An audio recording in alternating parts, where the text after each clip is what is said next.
सच्चिदानंद सद्गुरु साईनाथ महाराज की जय। ओम साई राम। मित्रों, आज का ब्लॉग आप सभी हमारे साईं परिवार के लिए विशेष लाभकारी और कल्याणकारी है, क्योंकि आज के ब्लॉग में हम अपने साईं परिवार के लिए साईं बाबा का गुरुवार का जो व्रत है उसमें क्या विशेष चीज़ का ध्यान रखना है, क्या करना है, क्या नहीं करना है, इस चीज़ का डिफरेंस जानना बहुत ज़रूरी है। आप सभी हमारे साईं परिवार जो भी लोग हैं, सभी लोग साईं सच्चरित्र जरूर पढ़े होंगे, चाहे सप्ताह पारायण करके पढ़े, चाहे ऐसे नॉर्मल एक चैप्टर। साईं बाबा की जो कृतित्व था, साईं बाबा का जो व्यक्तित्व था, साईं बाबा की जो लीलाएं हैं, हेमाड पंत जी ने इस साईं सच्चरित्र में पूरा वर्णन किया है। और पूरा वर्णन क्या, बाबा के व्यक्तित्व का अगर वर्णन किया जाए तो साईं सच्चरित्र लिखते लिखते इतनी बड़ी हो जाएगी। उनका व्यक्तित्व ऐसा था, वो त्रिकालदर्शी थे कि जो लिखा नहीं जा सकता है। फिर भी हेमाड पंत जी ने बाबा से आज्ञा लेकर के साईं सच्चरित्र को लिखा। तो यहाँ पर जो व्रत रखा जाता है, सबसे पहले व्रत का मतलब आप समझिए। व्रत मतलब होता है कि हम संकल्प ले रहे हैं। संकल्प का क्या मतलब होता है कि हम कोई बुरे कार्य नहीं करेंगे, हम अच्छे कार्य की तरफ बढ़ेंगे, हमारा संकल्प ये है। और संकल्प का मतलब आपके कार्य की पूर्ति बाबा अपने आप करते हैं। लेकिन जब आप मन और अपने कर्म से और वचन से, यह तीन चीज़ ध्यान रखिए, मन, कर्म और वचन, इन तीन माध्यमों से आपके जीवन में क्रांतिकारी परिवर्तन आएगा। वह कैसे आएगा पहले आप जानिए। मन का मतलब होता है, बाबा कहते हैं श्रद्धा और सबरी के साथ जो मेरे शरण में, मेरे चरण में ध्यान लगाता है, मैं हमेशा उसके साथ होता हूँ। साईं बाबा का 11 वचन आप पढ़ेंगे तो उसमें एक लाइन आती है, जैसा भाव रहा जिस जन का वैसा रूप हुआ मेरे मन का, और भार तुम्हारा मुझ पर होगा, वचन न मेरा झूठा होगा। तो बाबा के समक्ष जैसा ध्यान लगाओगे वैसा ही बाबा आपको परिणाम देते हैं। तो मन में क्या होना चाहिए, श्रद्धा और सबरी। कर्म कैसा होना चाहिए, आपका आचरण। आचरण ये होना चाहिए कि जब भी आप व्रत कर रहे हैं उस समय तो आचरण सही होना ही होना चाहिए, लेकिन ऑल लाइफ के लिए आचरण आपका एकदम से बाबा के अगर श्री चरणों में है तो जिस प्रकार से फले फूले वृक्ष झुक जाते हैं कि ये फल आपके लिए है, जिस प्रकार से नदियाँ बहती हैं झरनों की तरह कि ये जल आपके लिए है और वह अपने लक्ष्य तक जाती हैं। नदियाँ कभी रुकती नहीं हैं। नदियाँ कहाँ जाके मिलती हैं, अपने लक्ष्य में। वे आप बंगाल, जिसको आप कहते हैं बंगाल की खाड़ी में, मतलब समुद्र में, जहाँ पर समस्त नदियों का मिलन होता है। इसी प्रकार से जब आपका कर्म अच्छा होता है तो आपका मिलन कहाँ होता है, सब का मालिक एक हमारे साईं की जो शिक्षा है वहाँ पर होती है। तो आपका कर्म ऐसा होना चाहिए, किसी का निरादर नहीं होना चाहिए। जीवन में कर्म ऐसा होना चाहिए कि वह कर्म श्रेष्ठ हो। बाबा के कृतित्व, बाबा की लीलाओं का अनुसरण अगर आप करते हैं, साईं सच्चरित्र अगर आप पढ़ते हैं और साईं बाबा में बिलीव करते हैं, तो आपको अपने कर्म को स्वच्छ रखना चाहिए और सर्व सुलभ होना चाहिए। सबके लिए सुलभ रहिए, यही साईं बाबा का उपदेश है। क्योंकि साईं बाबा का अगर आप ध्यान करेंगे, उनकी लीलाओं को पढ़ेंगे, तो 4 से 5 घर भिक्षा मांगते थे और जो भी मिलता था खुद खाते थे, लोगों को खिला देते थे। मतलब साईं बाबा ने लोगों के लिए अपना जीवन समर्पित कर दिया। आपने सुना होगा कि बहुत सारे साधु संत ऐसे थे जो जंगलों में तपस्या करने जाते थे, समाज को छोड़ देते थे। लेकिन बाबा ने समाज को नहीं छोड़ा, समाज में रहते हुए इस समाज के कल्याण के लिए काम किया। तो उनके पास मिलने वालों की लाइन होती थी, कतारें होती थी। और आज बाबा ने खुद कहा था कि हमारी जो ये शरीर है ये भले समाधि में चली जाएगी, अगर आप याद करोगे तो मैं आपके पास हूँ। आज आप देखिए कि शिरडी में साईं मंदिर के दर्शन करने के लिए वर्ल्ड से, विश्व के कोने कोने से लोग आते हैं। तो बाबा की ये जो लीलाएं हैं, इनका अनुसरण अपने आचरण में हमको धारण करना चाहिए, तब हमारे व्रत का संकल्प होता है।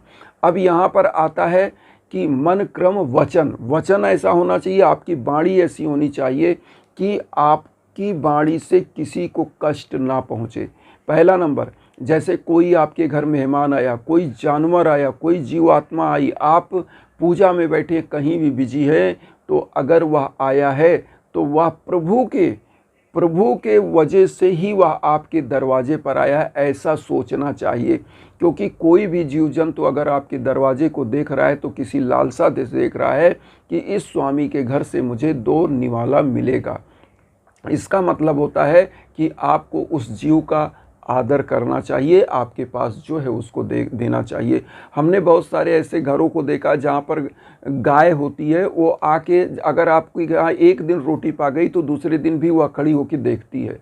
तो वो इसलिए देखती है कि इस स्वामी के घर से मुझे निवाला मिल रहा है, इसलिए देखती है, प्रेम से देखती है, ना कि आप डंडा लेके उसको दौड़ाएं। कुत्ता आ गया, कुत्ता भी आपको जानता है इस स्वामी के घर से मुझे 2 रोटी का निवाला, एक निवाला मिलेगा, इसलिए आके खड़ा, ना कि लाठी लेके आप मारिए। बहुत सारे लोग क्रूर काम करते हैं, लाठी डंडे से मारते हैं। तो ये चीज़ें किसी भी जीवात्मा के प्रति दया होनी चाहिए और मन और क्रम वचन से। बहुत लोग मुंह से ही बोल के गाली दे के ही लोगों को भगाते हैं। अगर कोई भिखारी आ गया, भिक्षा मांगने आ गया, तो भैया बाबा क्या है, बाबा ने कहा है कि देखिए, बाबा का 11 वचन पहले सुन लीजिए। बाबा क्या कहते हैं कि मैं निराकार रूप में हूँ, अनुभव करो सत्य पहचानो। बाबा कहते हैं 11 वचन में, जो शिरडी में आएगा आपद दूर भगाएगा, चढ़े समाधि की सीढ़ी पर, पैर तले दुख की पीढ़ी पर, त्याग शरीर चला जाऊंगा, भक्त हेतु दौड़ा आऊँगा, मन में रखना दृढ़ विश्वास, करे समाधि पूरी आस, मुझे सदा जीवित ही जानो, अनुभव करो सत्य पहचानो, मेरी शरण आ खाली जाए हो तो कोई मुझे बताए, जैसा भाव रहा जिस जन का वैसा रूप हुआ मेरे मन का, भार तुम्हारा मुझ पर होगा, वचन न मेरा झूठा होगा, असहायता लो भरपूर, जो मांगा वह नहीं दूर, मुझ में लीन वचन मन काया, उसका ऋण ना कभी चुकाया, धन्य धन्य वा भक्त अनंत, मेरी शरण तज लेना। तो बाबा का जो 11 वचन है उसमें उन्होंने कहा है कि अनुभव करो सत्य पहचानो, मेरी अनुभूतियाँ आपको होंगी। अनुभूति किस रूप में?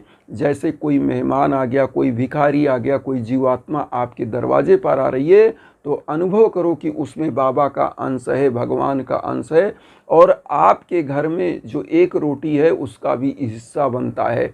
आपने कमाया जरूर है अपनी मेहनत से, लेकिन हमारा भी फर्ज क्या है समाज के प्रति, जीवात्माओं के प्रति, तो वो फर्ज आपको निभाना है। और एक रोटी का निवाला जैसे व्रत आप कर रहे हो और देते हो उस जानवर को, उस भिखारी को थोड़ा सा अन्नदान करते हो, आपका व्रत वहीं पर परिपूर्ण हो जाता है। तो बाबा के व्रत में आपको करना क्या है? वचन से भी किसी को कठोर नहीं बोलना है, सम्मान सबका करना है और इसको लाइफ धारण कर लेना है।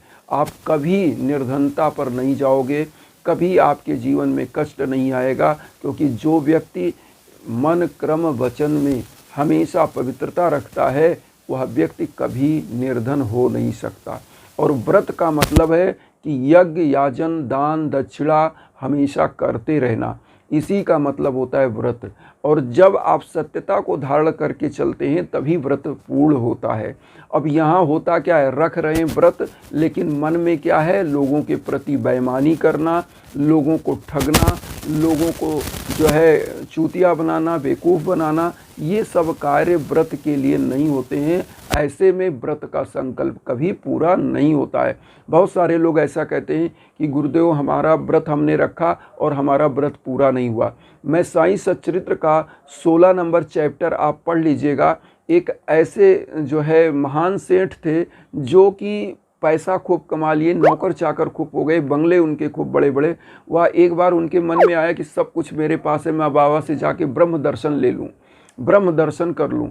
तो वह वहाँ से चले, बाबा के पास पहुँचे, बाबा से कहा बहुत ही दूर रास्ता था बाबा, बहुत दूर से आ रहा हूँ, अगर मुझे ब्रह्म का दर्शन हो गया तो समझिए हमारे रास्ते का कष्ट दूर हो गया।